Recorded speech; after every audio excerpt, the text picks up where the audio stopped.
बनारसी बुटीदार रेशम शाढ़ी बुणाईर उत्कृष्टतार एक ऐतिह्य। वाराणसी हस्ततंत्र द्वारा बुणा जाइथिबा बनारसी बुटीदार रेशम शाढ़ी ताहार समृद्ध तंतु, सुकुमार सुना और चांदी जरी काम एवं मुगल कलारू प्रेरित पारंपरिक मोटिफ पाई परिचित। एही शाढ़ीगुड़िक सदिय धरी बुणा जाई आसुछि, भारतर समृद्ध वस्त्र पारंपरिकता को संरक्षण करुछि। किंतु आपण किपरि एक प्रामाणिक बनारसी बुटीदार रेशम शाढ़ी को परिचय करिवे? मोटिफ गुड़िक छापा नुहे बुना जाइथाए, जहा एक उत्तुंग तंतु गठन करे। शाढ़ीटी एक्स्ट्रा वेफ्ट प्रजुक्ति रे तैयारी करा जाइथाए, जहा डिजाइन को अधिक गभीरता देइथाए। वस्त्रर पछपटे अंतर्जालित बुणाई देखा जाए, जहा प्रामाणिक हस्ततंत्र कौशलर एक परिचय चिन्ह।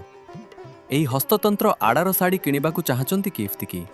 आपणक बनारसी बुटीदार रेशम शाढ़ी किणुथिबा समय रे भारत हस्ततंत्र ब्रांड लेबल को खोजंतु।